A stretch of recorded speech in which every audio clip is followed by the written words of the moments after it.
Hey everybody, Garcia here, and today I'm taking a look at an expansion to Montana here. This is called Longhorns.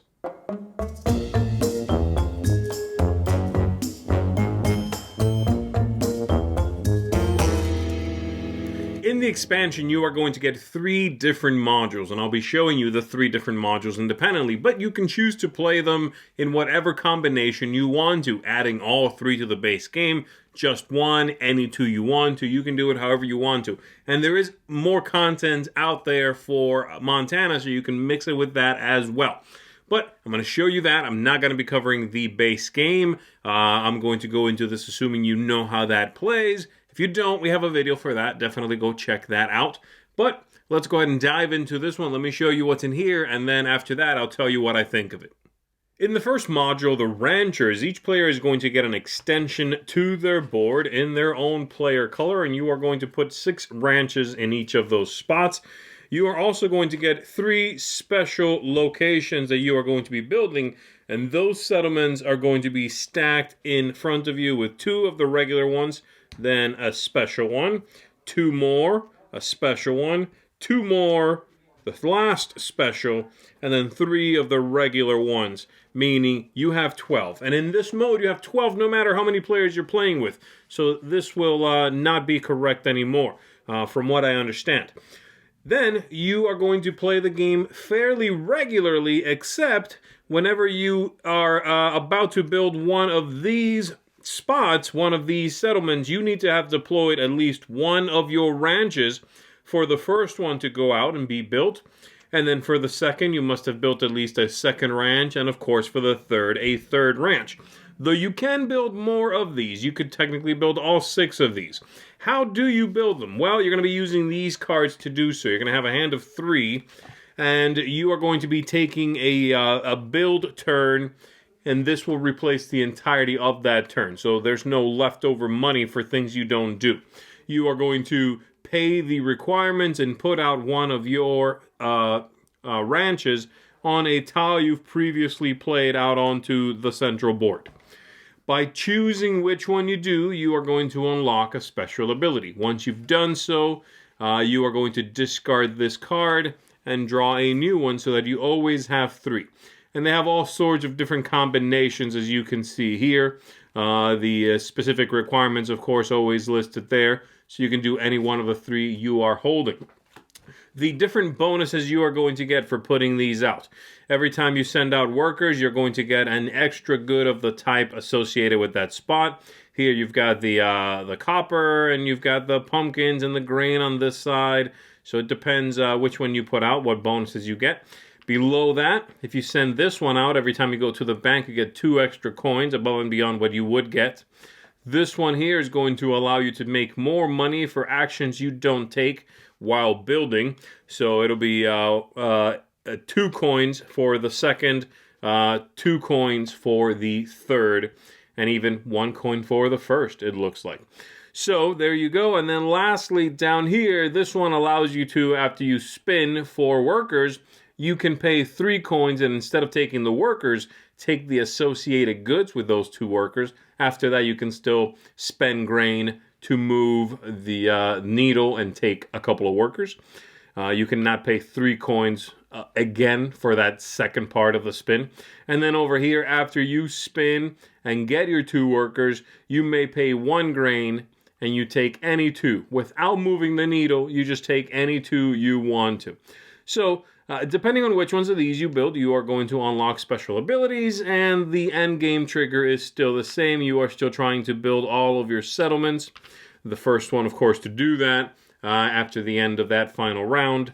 Whoever has built the most is going to be the winner. Again, standard rules from that.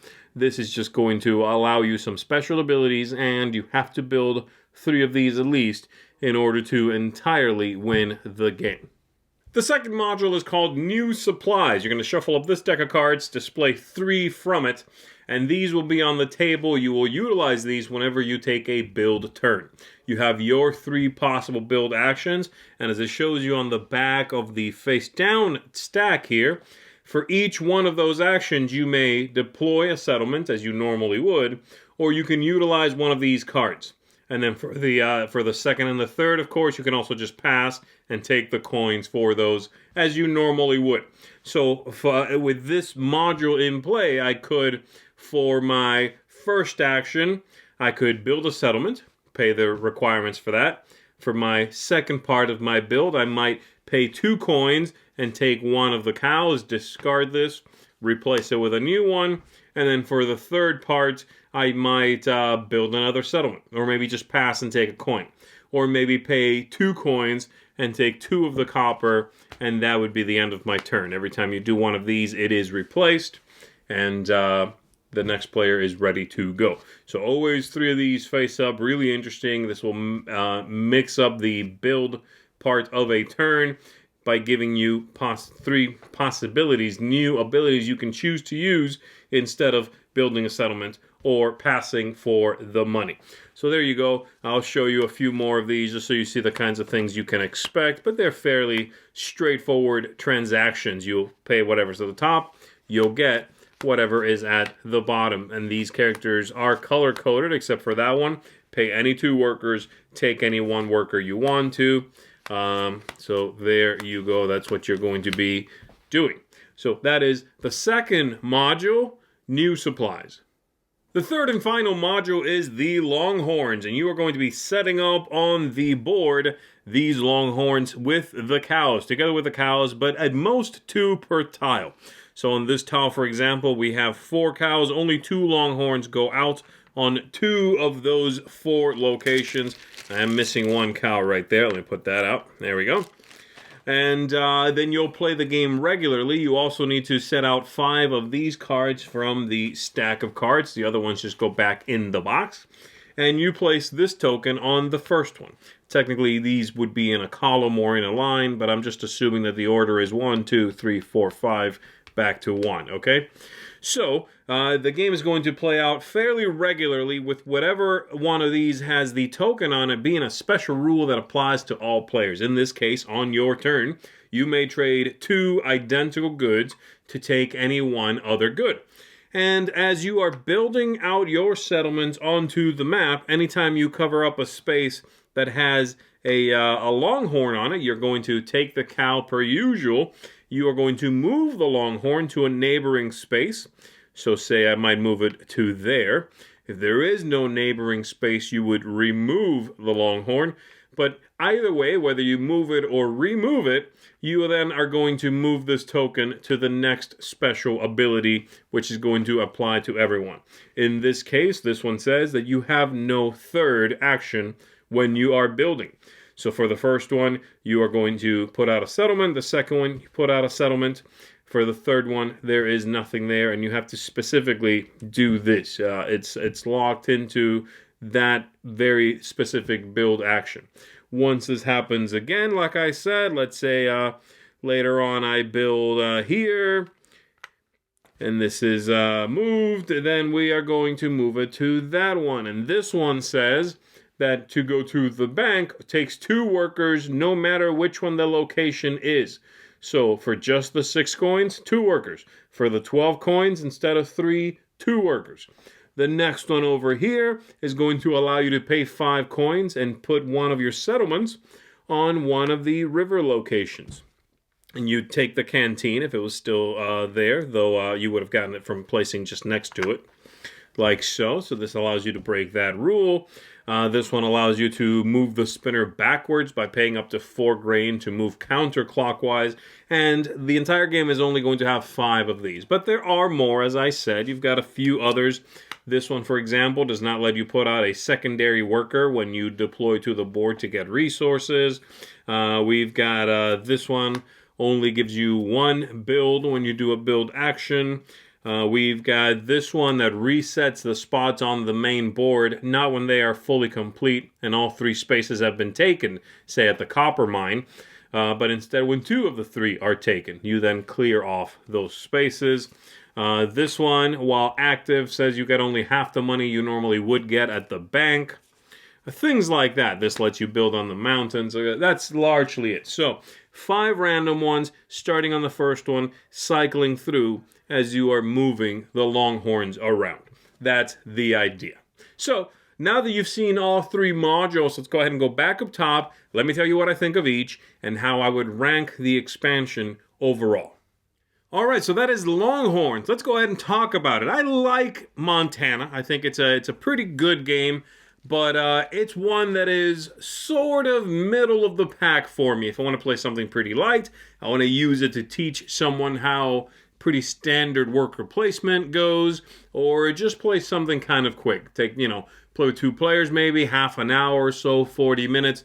So it's got a place when it comes to, I want to fill that kind of a time and experience. With Longhorns, though, I have to say, I think it truly elevates that experience. I think this is a great expansion. It's going to give you more things to think about, and it's just going to make the entire game feel, in some ways, complete. And I have a hard time seeing myself now, having played with the expansion, playing without it, even when teaching new people. So let me go ahead and tell you what I think of it here. I'm going to start with thematic ties. These are nice additions, and they fit the world of what's going on for the most part. The only one that I think is a little bit of a stretch, again, thematically, is the Longhorns part, where you have Longhorns out there in the fields. You're building, so you're moving them along, I guess. But then basically forcing Longhorns to migrate triggers some difference in your reality, in your world. Oh, you moved that Longhorn, so now the bank pays half as much money. That's a stretch. That one, I don't have a way to make myself believe that thematically. So that's my only sort of leap. Everything else, I think, does fit very well. And I like those special abilities. They're fine. Just they don't make a lot of sense from a thematic point of view. The aesthetics here are nice. No issues at all. The symbology is clear. Everything is well explained. Everything makes sense. No issue there. Replayability is a good one because I think this expansion really does mix up the base game quite a bit. I really enjoy 2 of the modules in here a lot, and I would play with those pretty much all the time. That would be the what are they called? The new supplies, which is my favorite module in here, and then the ranches, which is my second favorite. Those 2, to me, don't feel like expansions. They don't feel like variants, I'll say. I think playing with the Longhorns feels like a variant, the kind of thing you throw in when you want to mix it up. But the ranches and the new supplies, they feel like a part of the game. So they're going to elevate that replayability, and you can then use, whatever parts you want and don't want to keep that fresh. Really enjoy that replayability kick up. The game length, it's possibly slightly longer, but I think that is the trade-off there is very good because you're going to get an increase in strategy and tactics as well. So I don't have an issue with that. If it is slightly longer, I think it's a worthwhile trade-off. Ease of play, very good. They're easy to implement, these variants, these modules, and they are well explained. So everything is clear, and I had no issue at all playing this. And then lastly, tactics and strategy. Like I said, I think they get a nice kick up. I love being able to, when I do a build turn, jump back and forth between taking one of those new supplies, making a cool trade, boom, boom, to then immediately turn around and use it to build something I was slightly short on. I just love the interactivity of the new pieces that are incorporated with what was there before. The ranches that you are building, unlocking special abilities. You get to decide which way you want to go with it for this game or that game, right? I'm clearly going to need a lot of money. So I'm going to unlock that bank bonus. And every time I go to the bank, I'm going to get a couple of extra coins. I like that. That's really cool and feels in some ways strategic. You're going to decide something that's going to help you for the rest of the game. So that's all great. Like I said, I think the best one is the new supplies. It really mixes up the feel of building, and it's going to give you neat new things to think about. But I also like the ranches, and I like those special abilities being unlockables. The Longhorns, I would mix in every now and then if I really am playing a lot of the core game, and I'm now calling core game, so, base game plus supplies, new supplies plus the ranches. But the Longhorns, I might mix in and out as depending on my mood. I wouldn't put that in all the time. But having said all that, this is a truly solid expansion. To the point that, as I'm about to say in my bottom line here, you're going to want this. So here's my bottom line. An essential expansion, adding replayability and strategy without many new rules. So this is very, very strong. I'm going to give this expansion an 8 out of 10, and that means it's going to get a seal of approval. I definitely recommend it. If you like Montana, you're going to want Longhorns here. If you thought Montana was okay, I would still recommend it. Longhorns, I think, might push this game for a lot of folks out there from a game they thought was all right to a game that's good. That's how much I think this is bringing to the table. So I definitely recommend it. Longhorns, yeah, if you've got Montana, you're going to want to get your hands on this. So there you go. That's it for me, everybody. My name is Z Garcia. Thanks for checking this out with me, and I'll see you on the next one. Thanks so much for watching another Dice Tower video. If you enjoy our videos, subscribe to the channel for more fun, comprehensive board game coverage. Also, consider joining us at one of our events. Come to Dice Tower Retreat, a small, intimate gathering where gaming is king. Join us for Dice Tower Cruise, the largest board game cruise. Attend Dice Tower West in Las Vegas for gaming fun on the West Coast, or Dice Tower East in Orlando in sunny Florida. Dice Tower Conventions, the friendliest gaming conventions on Earth. I'm Eric Summerer, and you've been watching The Dice Tower.